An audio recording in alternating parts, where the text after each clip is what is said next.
Hi, Fashion Dolls. It is Thankful Thursday, January 13th, and welcome to an all new episode of Style by Stevie Daytime. And as you guys can see, I'm rocking a new look today with a hint of pink. Today's special guest is born and raised in Nairobi, Kenya, but he was also raised in South Carolina as well, to Columbia, South Carolina. And he's on BET's Games People Play. I'm super excited about that. Ladies and gentlemen, joining me today we have Sammy, Nagi, and Njguna. Did I pronounce it right? I love it. I love it. Let's get into it. Our very special guest is here, ladies and gentlemen. Let me add him in. Ladies and gentlemen, Sammy, Nagi. Wait, it's not letting me add people. What is going on here?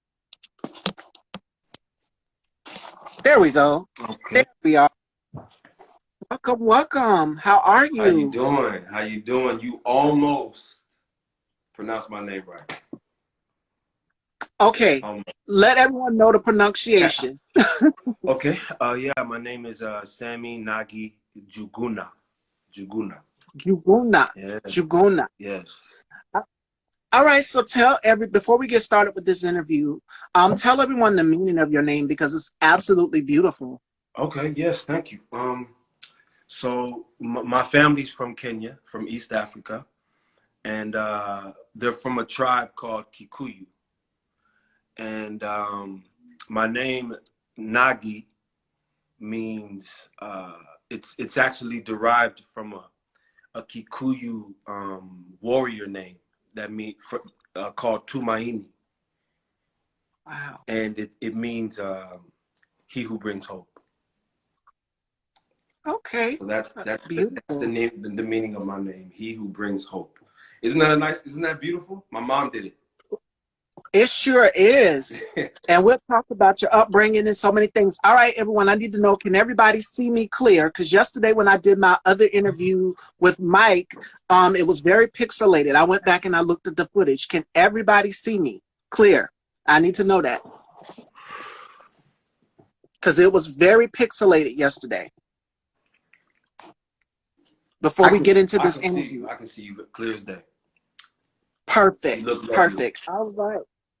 Let's get into it, Fashion Dolls. So before we get into this interview, how was your New Year's? How was your holidays? All of that. I know we're like in week 13 of January, the New Year 2022. Yeah, my New Year.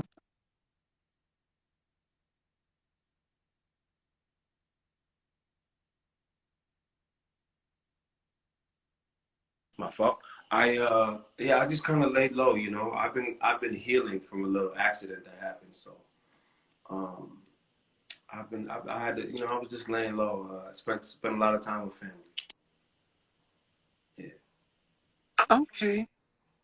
Yes, please be careful out here, you guys. Please be safe. Well, good to see you here. Glad to see you here, and welcome to the Dollhouse. All right, so ladies and gentlemen, let's get into this interview. Now, you were born and raised between, because I'm in South Carolina, Columbia, South Carolina, and Nairobi, Kenya. Am I correct? That's absolutely correct. Yes.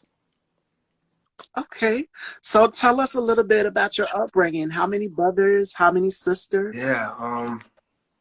I got one sister and one older sister, and I have one younger brother. They're both in Nairobi right now. Yeah. My brother's crazy. My brother's an entertainer. He's a famous rapper in Kenya right now. Okay. His name is Nagijacuzzi. Everybody go check his music out whenever you get a chance. Nagijacuzzi on YouTube, Instagram. He's got like 30,000 followers. He's got the blue check, man. He's lit. He's a wild dude. But that's my little brother. You know, I'm really proud of him. My sister is really low key, and she's a teacher out there. She's a teacher. She was she was in South Carolina, and she got tired of the South Carolina guys, so she went to Kenya to find her man, and now she's happy. You know, she found herself an African man, a real African man. You know what I'm saying?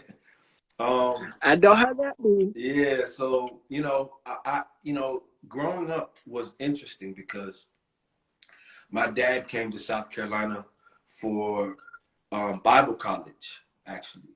He was a pastor. And he that's why, so I was born here right when he started school. And me and my brother. And we went back, we would go to Kenya over the summertime when I was a kid. So we would go to Kenya for the summer, come back. And so it was really like being raised between two worlds, you know? Um, and then when I was around 14 or 15, you know, I used to not be I used to be kind of bad, you know what I mean? When I was a kid, I was on the bad side. So I had a lot of friends, I had a lot of homies in the streets because of where we grew up. So I got, you know, there was some parties I'd go to when I was young, and we'd get caught sneaking out, and just little teenager stuff, you know. And my dad caught us one time, and he was like, okay, I'm going to teach you a lesson. And from there, I was on a plane to Kenya when I was, you know, right after my 10th grade year, and I was there for almost 2 years. So I spent almost half of my high school in Kenya, and it turned out to be a blessing, you know. Yeah, And you also went to Dutch Fork High School. I did. So tell us a little bit about that, your experience there. Dutch Fork was really a pivotal place to be when it comes to me becoming an actor, because when I was a freshman, the drama director there was the person who started the whole acting dream inside me. You know, she saw me. I was in drama one, and I liked acting. You know, I liked acting, but it wasn't anything special. I had done some church plays at that point, and I used to always look up like drama classes. You know, when I was in the summertime, just like on my own. And we did this monologue where she had us write monologues when I was a freshman in drama one. So nobody really took it seriously, but I did. So I went home, I wrote a monologue, I memorized it. So in class, she's like, you know, who wants to perform the monologue? Nobody said anything, so I was like, I'll go, and I did it, and I got like a standing ovation, you know. And I never forget that moment. And I remember it just really came easy to me. Like I memorized it completely, and when I performed it, it just really was easy. It was easy. And she said, stay after class. So I stayed after class. She said, hey, did you write that? And I said, yeah. She said, you wrote that monologue? I said, yeah. Her name was Candace Williams, rest in peace. And she said, did anybody who helped you with that? I said, nobody helped me. She said, so you wrote it and did you memorize it yourself? And I was like, yeah. And she was like, really? And she said, did somebody help you before, like get ready to perform it? I said, no, I just practiced it at home. She said, wow. She said, that was if you wrote that, that was one of the best monologues I've ever seen written in my drama one class. And she said, you are one of the most natural actors from what you did on that stage that I've ever seen. And she says, what do you think about acting? I said, I kind of like really like it. And from there, she said, you know, this is something you need to take seriously because you have a real gift. If you did that all by yourself, then you are extremely gifted in this thing. And she said, I want to put you in the drama 5 class for next year, for your sophomore year. And I said, okay. She did. She put me in drama 5. So I went from drama 1 to drama 5. I did the play. She put me in the play. And that's what started it. So I really trained heavily from there. And I just thank her, you know. She passed away in 2014 to breast cancer, Candace Williams, but I just thank her because when I did a play my sophomore year from that drama 5 class, I did the main play. She cast me in. A talent agent was in the audience, and I think her son went to the school, Dutch Fork or something. And she put me in a, she loved me and said, "You're really good. I want to sign you, and I want to put you in a commercial. We're looking for a black kid." And then, and that's how it started. I started auditioning for movies and TV shows from that talent agent. And so I wouldn't have been in that position if it wasn't for the drama director at Dutch Fork, Candace Williams. So that's, so yeah, I thank Dutch Fork all the time, you know. I say it in all my interviews. Yeah, long story, huh? No, it needed to be told, but it's definitely a breakdown. So, what was that experience like for you? You got your first talent agent at 15 years old, and another thing people don't know about you is that you also played sports as well too. Yeah. So, what was it like for you? 15 years old, all of this stardom, all of this success coming for you very, very fast. Because I know a lot of people get in the industry and they start at a very, very young age, whether it's modeling or acting. It started at the age of either 15, 14, 16 years old, music or whatever. So what was that experience like for you? And what was the best piece of advice that Candace left you? Oh man.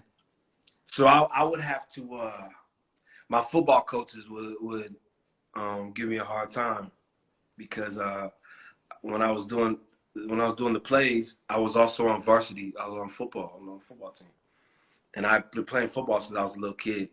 So, you know, I would have to leave practice early, around 6:30. I would have to leave practice early, go to the auditorium, and be ready for dress rehearsals. So it was like two lives I was living. I was living this like sports life, and then I was living this like new love for drama, you know. And I'm the only black kid in the drama class. There's a bunch of white kids. They're all seniors. They're all like, you know, they're just really different from me, right? So it taught me. It was one of the first times I realized I learned how to like be my own. You know what I'm saying? Like be around people that like that weren't like me. You know what I mean? And that was a really good lesson to learn at that time. And they would always doubt me because first of all, they're like, "Who is this black kid that's getting that like that the drama teacher loves so much?" And then they're like, you know, she put me in the main play for my sophomore year. So we went to different schools and performed it. We performed it, you know, for about 2 weeks at Dutch Fork, and a lot of people came. It was the main stage. It was called what play? It was Barefoot in the Park. Yeah, it was a play called Barefoot in the Park, and I played Victor Velasco, and it was my first time, like, you know, doing something real with acting, like on a larger scale, and everyone doubted me, like all the kids, all the white kids doubted me, because they did it, and they were mad I got one of the roles because it was really coveted, you know. I didn't really care. I was just kind of doing it. I didn't really care, you know. I was like, oh, I got football practice and I'm doing this play. But I remember they were just like, oh, how did he get the role? And oh my gosh, I can't believe he's just a sophomore. And Nagi, who is he? And so when I performed it, when I did it, the first dress rehearsal, this girl came up to me and she was like, this senior girl came up to me and she was like, hey, I want to tell you something. I was like, what's up? She was like, I was really mad you got the role. And I was like, why? She said, because there was a bunch of us seniors that wanted the role, and we've been in the drama program all through high school, and here you come, soft 10th grader, and you just get the role, and I didn't know why. And I said, okay. And she said, but I just watched the dress rehearsal. She said, you are really good. And I said, oh yeah, thank you. And she said, no, you're like really, really, really good. And I was like, appreciate that. And she was like, yeah, I'm sorry for feeling the way I felt. And you deserve it because you are like really talented. And it was the first time I was kind of taken back, like, damn, like I must be nice, you know? Because I didn't know that they felt that way. So, you know, it was a real learning experience, like being in that position, you know, but also I didn't know what I was getting myself into, getting with the agent. But I just, you know, I watched a lot of Jet Jackson, like famous Jet Jackson. Oh, Lee I Thompson remember. Young. Yeah, Big. so Mm-hmm. I knew he was Busted from soul. Colombia. So, you know, I just wanted to like, I knew that if he I always knew that he got a talent agent, like I read in his bios and stuff. So if this lady, her name was Stacey Evans, it was Harvest Talent, Charlie Peterson, and I said, you know, if that's what it is, a talent agent, then yeah, then I'm gonna try, then I'm gonna do it. And I really wasn't, I didn't know what I was getting myself into, but I'm glad that I started at that young age because it kind of just taught me, you know, what the game was like, the industry, auditioning for like commercials and TV shows and stuff, and we're getting rejected, traveling for a 15-minute audition and coming back. You know, my sister would take me to auditions. The first thing I auditioned for was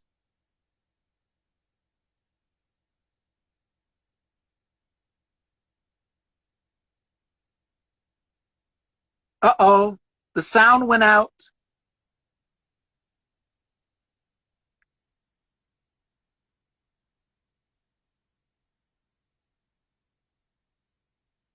I really that was it was a blessing.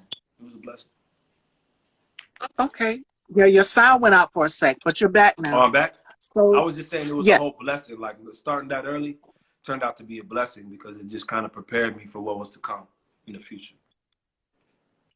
And I say it definitely has helped and prepared you because the roles I'm about to call out and the stars I'm about to call out is just amazing.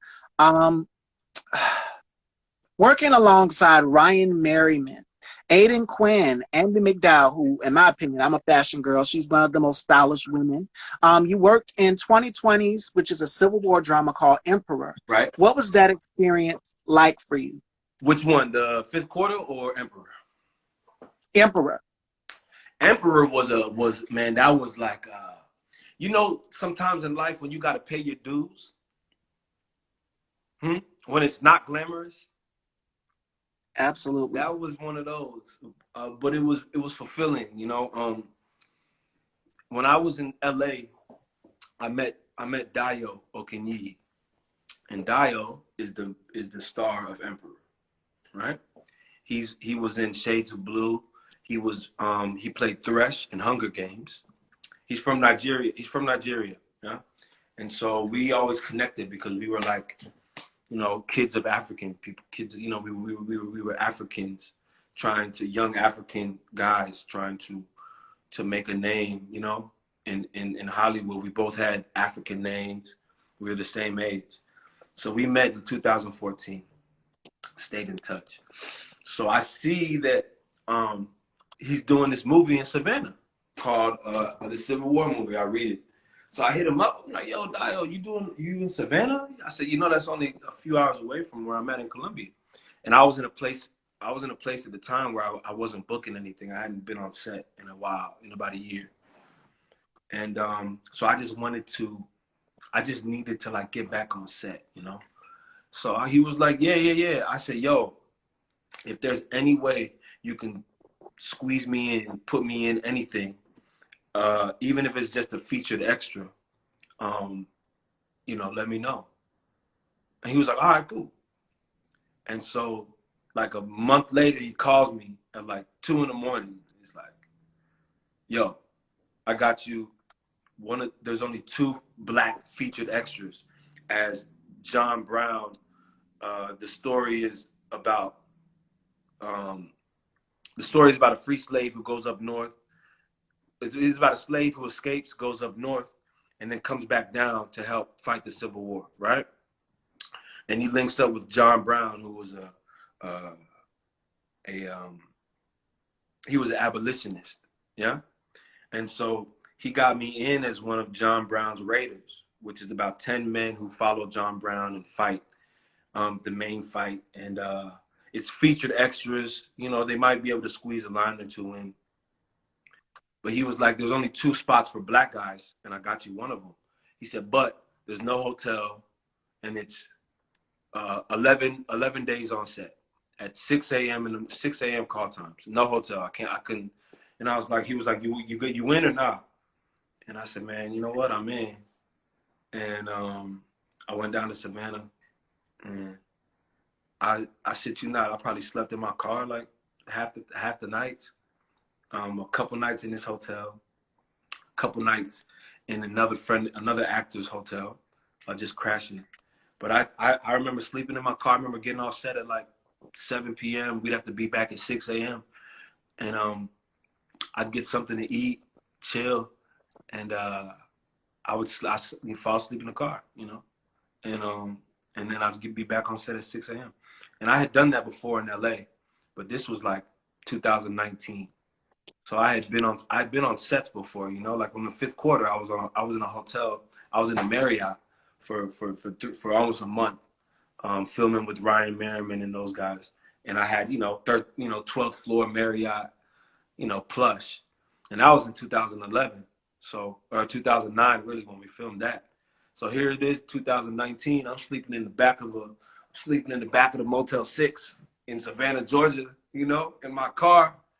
And I don't know, it was just one of those moments where it was like, if this is what I want to do, then there's certain times you're going to have to do stuff like that. There's certain times you're going to have to be uncomfortable as hell, and it's like paying dues. And so I had an amazing time on set, but that was the backstory to that, to Emperor. I slept in my car most of the time I filmed that. And Now, fifth quarter was taped on Wake Forest University. So what was that experience like for you? You're on a college campus, you're shooting this film, which is about football and the football players and things and such. What was that experience like for you? You've also done one of my favorites. I interviewed one of your co-stars, Barry Brewer. He's also on BET Plus's Games People Play. And you also went on to do NCIS, New Orleans. And we'll talk a little bit about Blackest Night a little bit later. But what was that experience like for you being on college campus? Any flashbacks to when you were going to school, training for acting coming up? What was that experience like for you?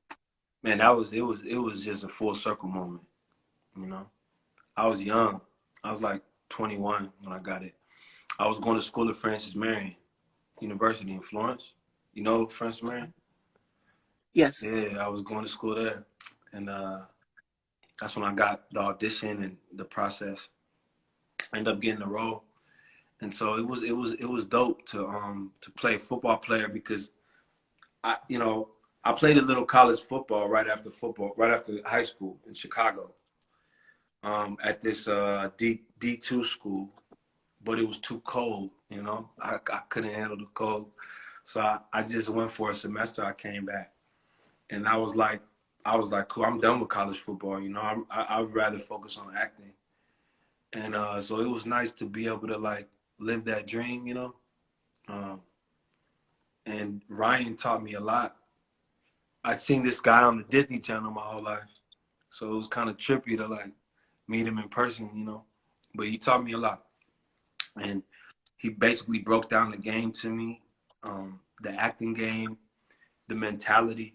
He told me that I have what it takes, and that I could go far if I just, you got to have the right mentality for this thing. And he kind of taught me that because he was a child actor. So he had like knew the game in and out.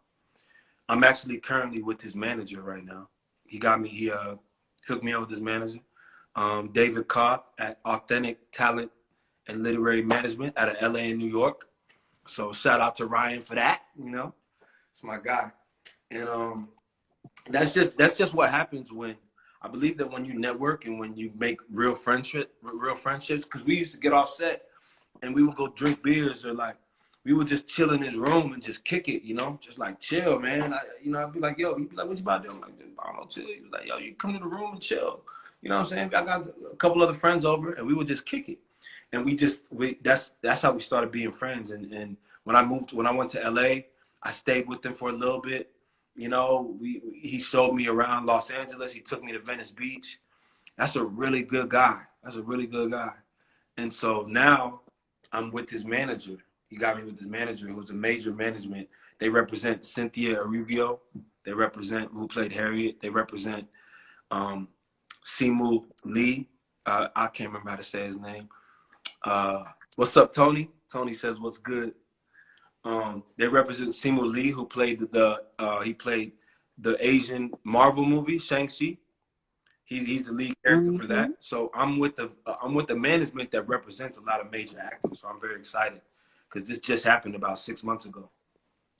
So yeah, you know, the fifth quarter was a real learning experience for me because it taught me what it's like to be on a movie set, and it taught me through some of the actors like Ryan, they taught me the mentality that I needed to have to go forward in this industry. And I was just a college kid who had done a lot of stage plays at that time. I was just a theater actor, you know. I did a bunch of plays in Columbia, and that was about it. Maybe a couple of student films. So that was really a big break for me, you know.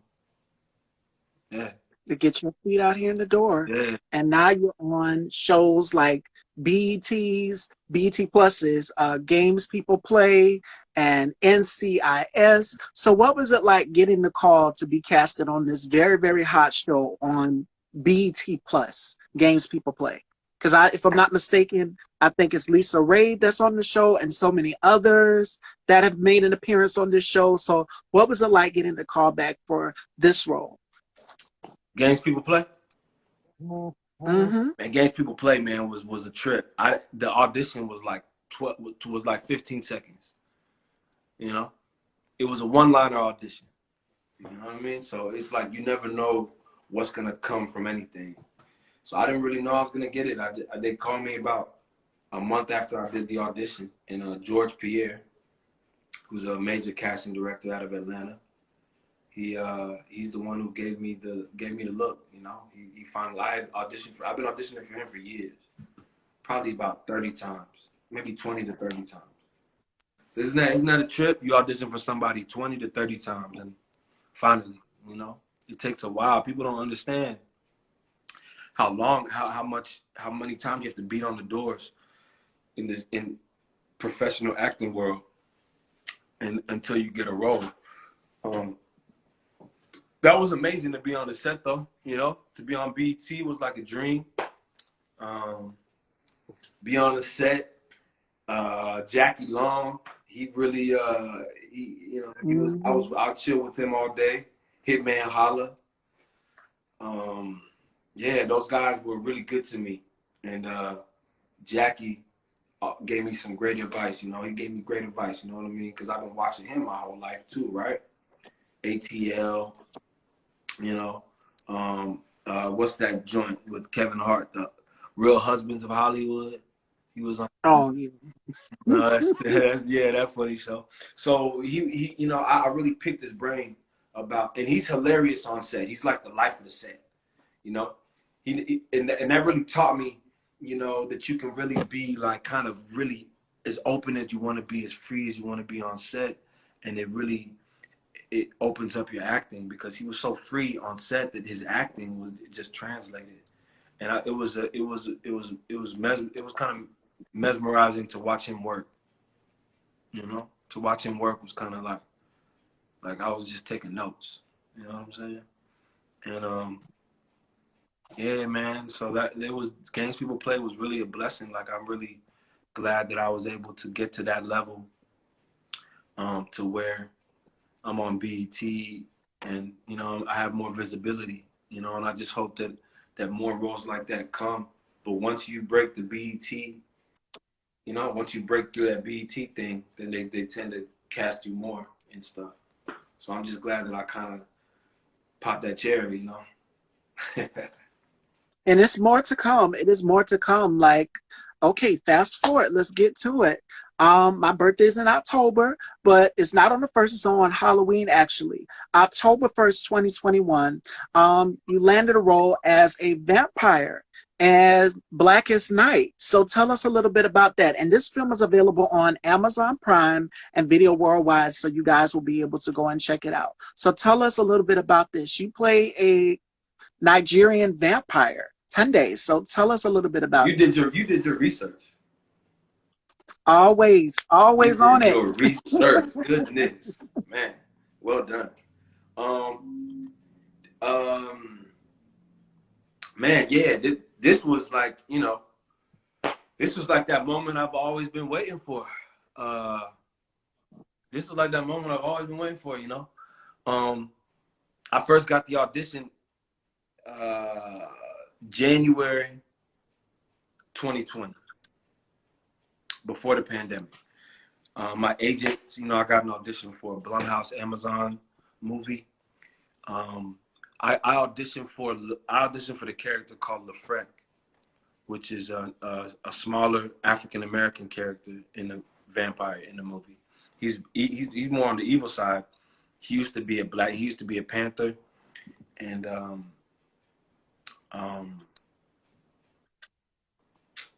man, I can't remember. Craig Tate got that role, right? Really talented actor. He was on Snowfall. Oh, this guy says he wants to play a vampire so bad. Man, I'm telling you, it was a dream come true to be able to like get all the makeup and the fangs and contacts. Oh my God. So I do the audition for LaFrec in Irmo in Columbia, South Carolina, and I was really in a spot where I was kind of broke at the time, and I was just kind of down, you know, acting wise. I was in a dry spell. Hold on one second, my mother. Hey, mama, how you doing? I'm doing an interview right now. Yeah. So that's my Kenyan mother right there. You don't need that light? She's good. You don't need light? I'm all right. Yeah. So yeah. So about the first week of February, my agent calls me and says, hey, they liked your tape for LaFrec. They want you. This was Tuesday around.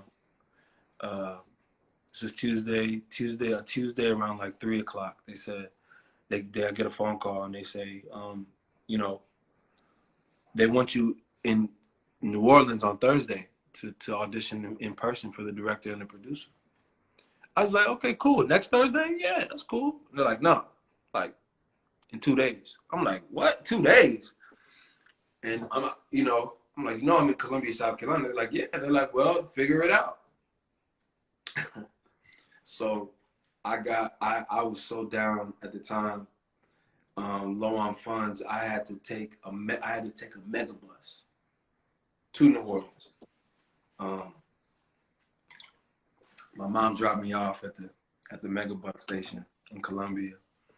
You know what I'm saying? I'm on the bus. People are asking for Lucy cigarettes. You know, somebody's cussing out their girl. Feel me? I'm like, oh man. We almost missed the bus, but my mom, she drove like a madman to the bus station and got me there. So I take a bus from Columbia to Atlanta, hop on a bus from Atlanta to New Orleans. Okay, this is like a 15-hour round trip. I did it. I left Wednesday afternoon. I get to New Orleans Thursday morning at 9:30 a.m. My audition is at 10:15. The audition office is less than a mile from the bus station in New Orleans. So I walked. I took a trolley, and I make it to my audition just in time. It was one of those things that could only be God, you know. It's one of those like things that it's only God. And so I go in there and I do my audition for LaFrec, and I just prayed before I did it, and asked God to just speak through me and allow me to use my gift and do what I've been doing my whole life. So I did that audition for LaFrec, and the director put her phone down and she was like, do it again. So I did it again. And she was like, yo, you're really good. She was like, who are you? And I was like, oh, my name is Nagi, Sammy Nagi Njguna. You can call me Nagi. My family's from Kenya. I speak some Swahili. And I've been on NCIS and I've been on this film called The Fifth Quarter. But other than that, I'm still trying to build my career, you know? And she was like, okay. She was like, hey, you're African? I was like, yeah, I'm from Kenya. And she was like, oh, she was like, well, you're really good. You're a really talented actor.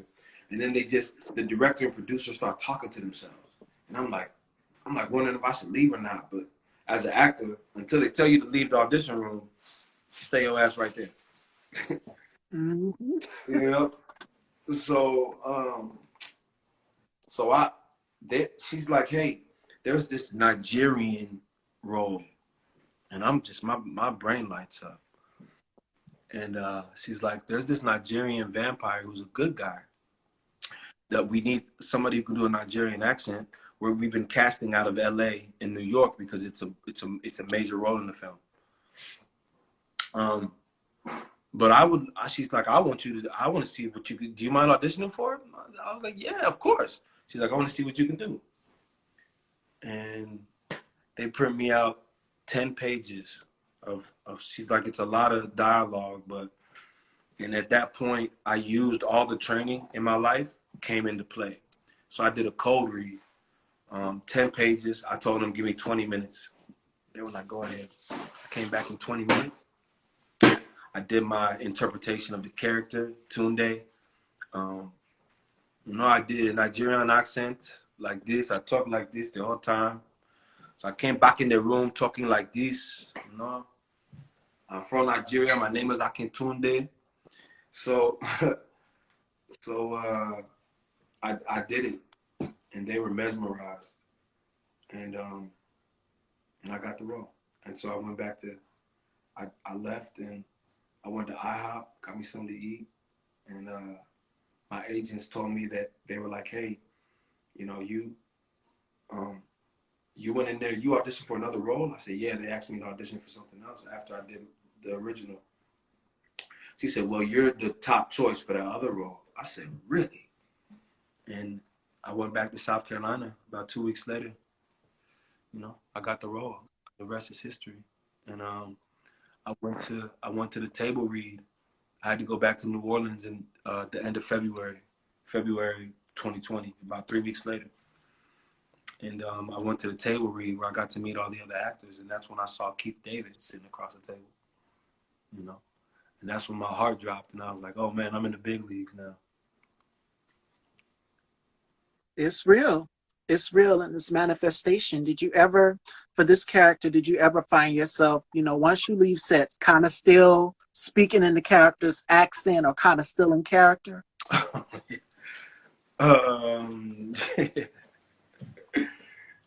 Yeah.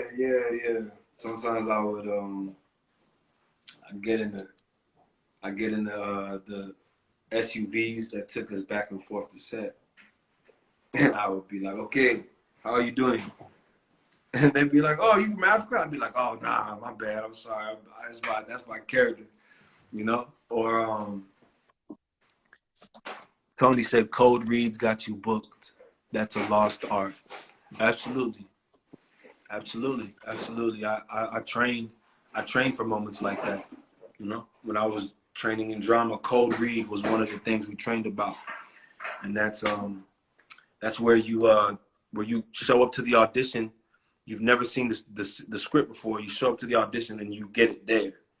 So you do your audition with the script that you're just getting, and that's a code read, and it really shows who's got it and who doesn't. Because you can't prepare at home. You just gotta go there and use your skill. But yeah, I would find myself I would be at the hotel, and I would be messing with the bellhops or whatever. How you doing, huh? How do you like your job, man? Do you like this job? No, I'll be like, hey, there'll be like a cute hotel receptionist. I'll be like, hey, what is going on with you, baby? She'd be like, oh, where are you from? I'd be like, I'm from Nigeria. Mm-hmm. Do you want to have a drink with me? And then they would just start laughing out, and then I'll tell them, no, I'm just playing. That's my character. So yeah, I definitely have fun with the accent. It's nice to be able to like switch back and forth, but I've always been able to like, I always used to like imitate Africans in life, my uncles and different stuff. I always would imitate them to myself or my brother or like people and make them laugh. And that's probably where I got, you know, the skill to be able to just switch to a, you know, a Nigerian accent or whatever. Because obviously, I think I beat out about 500, about 400 or 500 actors for that role. So you know, I guess my Nigerian accent is not bad. No, you could have fooled me. You turn it on and turn it off. That's why I asked the question, because it happens where actors are on set and they're portraying a character. Like I remember Lupita. Lupita, when she was going for the role for us, she literally said she had to detox herself from this character. The character was so powerful. Mm-hmm. So that's why I asked that question, because sometimes when you're going home, you're just like, okay, this is Nagi. This is not Tune anymore. This is Nagi. Mm-hmm. You know, you have to turn the character off Mm-hmm. Yeah, because it happens. yeah. I would go on set. I would go on set and like be in the Tunde mindset, you know. And Tunde was he was a good guy. He was a Nigerian cab driver who was a 500-year vampire. And I would just kind of like be in his zone. You know, I'll try to be in his zone while I was on set. So I didn't really always talk in the accent while I was on set, but most of the, like if it was an hour or two before showtime, before it was time for me, then you'll catch me talking like this, you know, and I would be, hey, excuse me, Nagi, do you need anything? Do you need any coffee or anything? Yes, give me one coffee, uh, two creams, two sugar, and two granola bars, you know, and a bag of chips, please. You know, so that's what I would be telling the PAs and stuff. So I was kind of staying character, just so just so the accent was fresh when the camera rolled. You know, like I didn't want to just turn it on and off because it might not be as crisp as if I'm talking like this the whole day. You know, if I'm playing Tunde in my head and everything I'm saying is how a Nigerian will say it. Uh, then at the end of the day, I'm going to sound the most authentic way possible. Eh? I'm going to sound the most authentic Nigerian way possible, and that's how I did it. So like the more I would get into it, the crisper the accent will be. You know, I didn't want to be that guy who the Nigerians talk shit about when the movie comes out. Like, oh, who is this guy? You know? Oh, he's fake Mm-hmm. accent. Who is this guy? Who is this guy? Yeah, he's Kenya. Why is he? You know.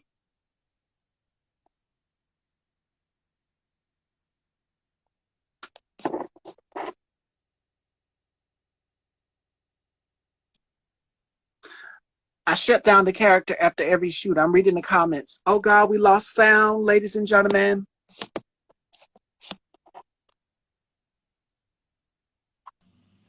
Can you hear me There now? we go. We're back. Yes, we lost sound for a bit, but we're back. Epic Student Ministries. Yep.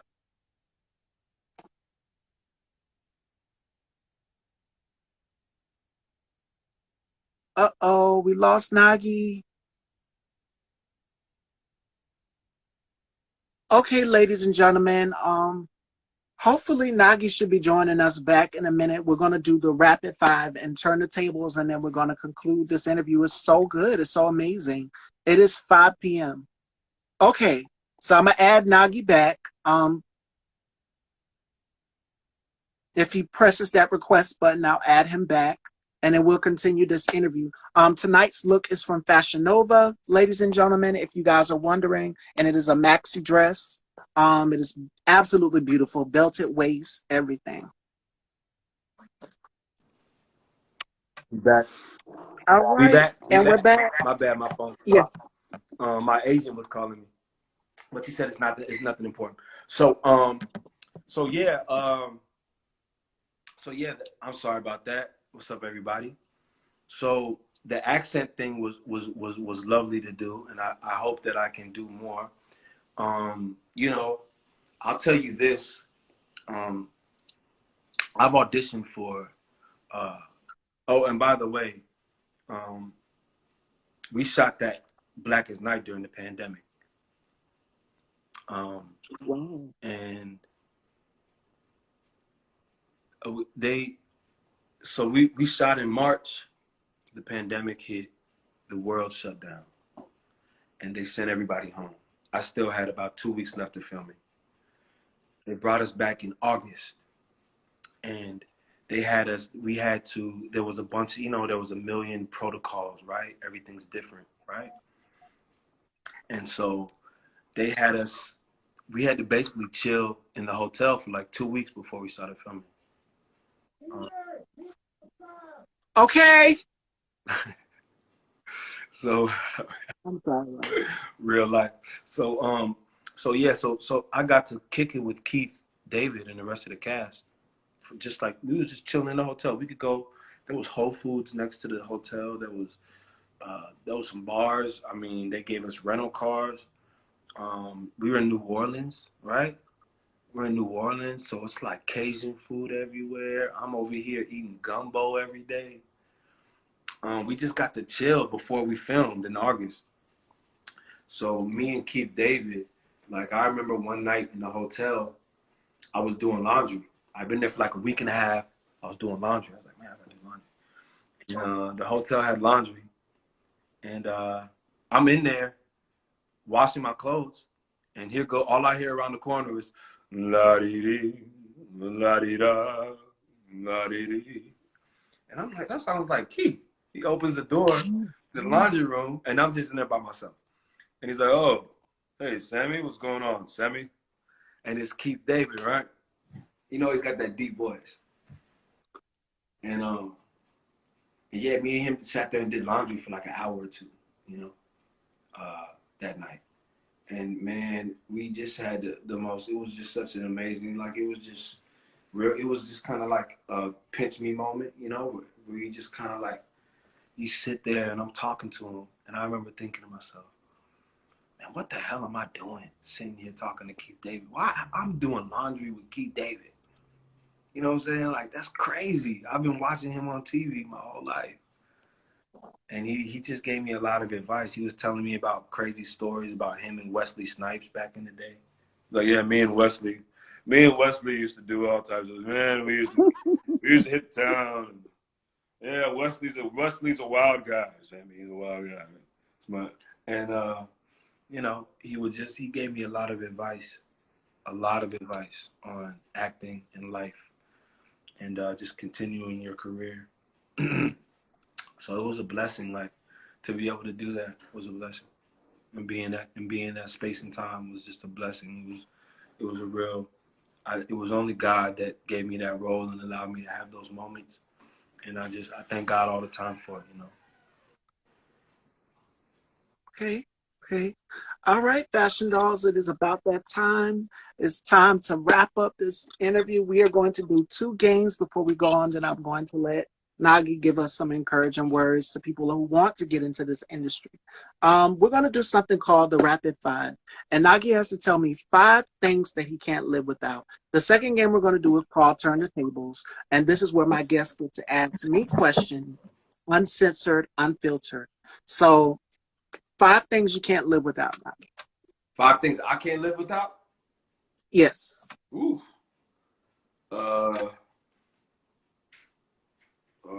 Ginger ale. Kenyan food like ugali, sukuma wiki, nyama choma. Gotta look those things up if you don't know what they are.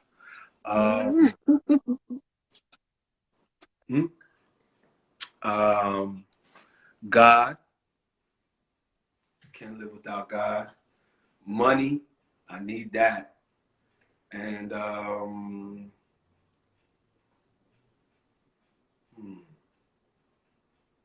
and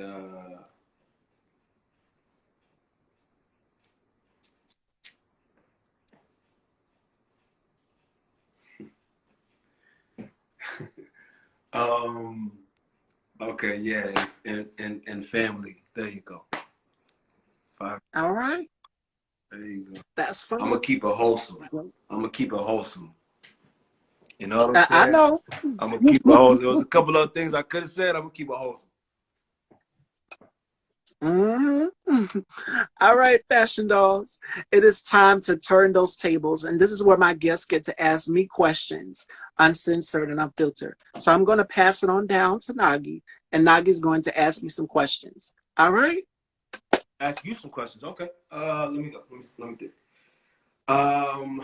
Okay. My first question is, what made you want to interview me? Well, I seen some of your work and I was extremely fascinated. I was intrigued and I said, oh my God, what an amazing actor. So I'm always looking to give Black entertainers a platform where they can come to and talk about their creativity, their passion, their craft. Because I myself, I did some acting as well too. It's not much, but I did a horror film called The Assistant, and I played a college professor, Professor Fair.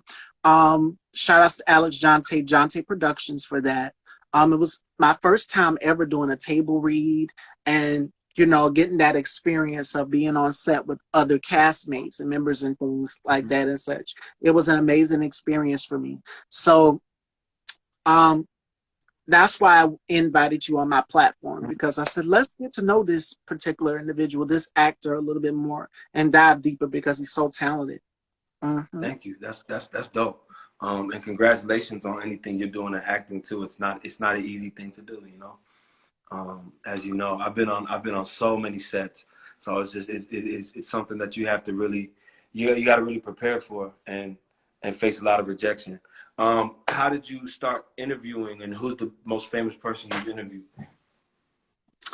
The most famous person that I've interviewed, I started off doing independent artists, independent music artists. I have friends that are also in the industry that are musicians, that are actors independently. Yeah. And I started off interviewing them first to try to get my feet wet. Okay. And then as the years have kind of progressed, the most biggest name that I've had on this platform would have to be Vanessa Williams. It would have to be her because I was starstruck alongside Jeffrey Owen from the Cosby Show. So those are two of my biggest guests that I've ever had in history on this platform. So yeah. Don't be surprised at how big I get, by the way. It's coming. Yeah. It's coming. I'll be something special. How many more questions do you want? You can ask as many as you like. Okay. Here's the last one. Okay. Where are you from? Where do you reside now? And how big are you trying to take this thing that you've created? I'm right here in South Carolina, and What city? I'm in Bamberg, South Carolina. It's near Myrtle Beach, Yeah. Charleston. Right. Yeah. So it's there. I want this platform to grow 100%. I would love to have my own network with Style by Stevie. And I would also bring on my own team, like people who produce films. It would just be an all Black experience for all Black content creators, producers, directors, filmmakers. That's what I would do with it. Okay. Anye, hold on 1 second, man. I see my boy Anye. My boy Anye. By the way, Anye, you got some great headshots from whoever did that. I think Chase or something, man. Those are fire. Anye is an actor in Atlanta, and he is African. He's from Nigerian descent, and he was like, man, I used to see him as competition, you know, because this agency that I wanted to get with, they wouldn't sign me because they had him, and we were kind of like, he's younger than me, but similar look type thing. And so I was like, oh, who is this guy? And somebody was like, hey, there's an actor in Atlanta he kind of resembles you, and he's really good, but y'all don't look alike, but it's kind of like, and that's when I saw him, and I was like, Anye, and from there I kind of reached out to him and asked him some advice on acting because he was doing really well. And from there, that was years ago, and we've become pretty good friends. He's cool, and he's a really, really talented young actor. Anye Imekwadi, and I probably said it wrong, but look out for him. He's a really good actor out of Atlanta from I believe Nigerian descent. I'm not sure, could be wrong, But yeah, I just wanted to shout him out because I respect his work and I respect his grind. Um, and my boy Eddie Pills chimed in. He's a rapper in South Carolina. He's a rapper in Columbia. Eddie Pills. He's gonna be famous one day. Okay, so we got little viewers. All right. So you're in Bamberg. That's cool. That's Yes. I love that. I love that we're doing this local South Carolina thing. You know, let me tell you, I do acting workshops in South Carolina, and I teach a lot of theater actors and a lot of people that just want to get into the acting world. You know, I met a lot of independent local actors from Charleston by working with Geechee One Films. This girl named Felicia Rivers. She does these independent films. You should contact her. I'll give you her IG. Definitely, yes. She does independent. She does a bunch of hood movies. To be real, but they go on Tubi, and that's the wave right now. This Tubi's popping, you know, with a bunch of hood movies. Like people like watching that, you know. They like watching Amazon Prime, but they also want to see some hood shit on Tubi. Am I wrong? You Yes. know, Mm-hmm. it's a lot of independent filmmakers that are just out there with the camera making stuff happen. And I met a lot of, you know, people that are trying to really do acting on a larger scale from working on the Geechee One films in South Carolina and Charleston. And I just have a real like affection for local artists, you know, local people from South Carolina that are trying to make a name and trying to build something in the industry. Because you know why? Because I remember when I was just a theater actor from Columbia trying to like do this thing, you know? And like I remember telling everybody I'm from South Carolina, and I just remember like how it was before I was on any TV shows or movies, you know? And I see that in a lot of people, you know, I see my younger self, people that are just trying to make it out of South Carolina, you know what I'm saying? You know? Cause it's like, man, you know, it's like when you make it out of South Carolina, it's like making it out of the mud. You know what I mean? Mm-hmm. Like making it out the dirt. Cause I remember how like alone I was on my acting journey. Like nobody understood.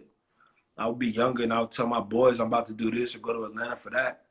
And they would just be like, what? Like, cause nobody around was doing it. Nobody where you are right now is doing this, right? Nobody. So they kind of look at you kind of funny. But if you're somewhere else, it's way more accepted. So I just like being that I made it out of here. I'm in Columbia right now, but I made it out of South Carolina. You know what I'm saying? And from here, I just always want to support South Carolina artists because I know how it is. You know, I know how it is. Yeah. And it's a lot of talent roaming down here Oh in man, the state of South Carolina. crazy. It's a lot. It's crazy. It's so much talent, you know. And at one point, I was that unknown talent that knew they could do this thing, you know. So if I can be on Amazon Prime opposite Keith David, and I'm from Columbia, South Carolina, you know, uh, a son of African immigrant Kenyan immigrant parents. You know what I'm saying? And I'm from South Carolina. I'm just a black Kenyan kid from South Carolina. I can make it on Amazon Prime opposite these big names, then that means anything is possible. Mm-hmm. You know, that means you don't know how talented people are, and so I just always try to support. I always try to support. Yeah. All right, fashion dolls. It is about that time. We are now coming to a close. What can people expect from you in the future? And is there any words that you would like to give to up and coming artists that are down here in South Carolina where we're at? Mm. Okay. Yeah. So I've got a couple independent films coming out with Geechee One in the future in the next couple months. Um, I believe Blumhouse is thinking about doing a sequel. I'm not sure. So I'm praying on that because then I get a chance to expound on my character Tunde, you know. And you know, I did my own stunts in the movie. So it would be nice to do more to kill more vampires. You know what I'm saying? You know, I'm really in the audition grind right now. I don't know if anybody knows this, but about 4 or 5 days after the movie came out, October 1st, Amazon put me on a TikTok video that went viral, about 12 million views. And it was my character Ooh. talking about melanin is a superpower, right? I'll send it to you so you maybe could post it. They used it as a commercial for an internet ad for the Welcome to Blumhouse, the 4 movies that they had. But they used my clip. And it went viral because I was saying that melanin is a superpower, and that only vampires with melanin can be out in the daytime. You know, so a lot of people like that idea. And the same day that video went viral, I was off of Broad River. I don't know if you're familiar with Broad River. In Colombia, yep. All right. Mm-hmm. I was off Broad River. I had went to my cousin's house because his brother died, and we were there just kind of like eating and talking, and other people were over there. And I left, and it was October 6th. I stopped at a gas station on Broad River that I always go to in the hood. I got shot. I got shot 3 times. Yeah. I realized that you didn't know about it, so I wasn't sure if I should say anything, but just closing out, you know, and I had to be in the hospital for a month. I thank God because, you know, it's 3 or 4 months removed from that situation, and I don't look like what I've been through. You know, so it's only God. God had His hand on me, and He saved me from what happened. But it was a thing about perseverance, about you know fighting through things in life, you know, that come to shoot you down, for lack of better words. So going forward, you know, I'm in a good place mentally, and I'm auditioning left and right for projects again. I've got those 2 independent films. I should be going to Detroit in about a month to work on a movie out there, and it's a biopic. So hopefully I lock that down. But it looks like I'll be going out there, and yeah, that's about it. There's no telling what's around the corner. Hopefully, Blumhouse does a sequel to Black as Night. There's no telling what's around the corner, which is the beautiful thing and the scary thing about being an actor, a professional actor.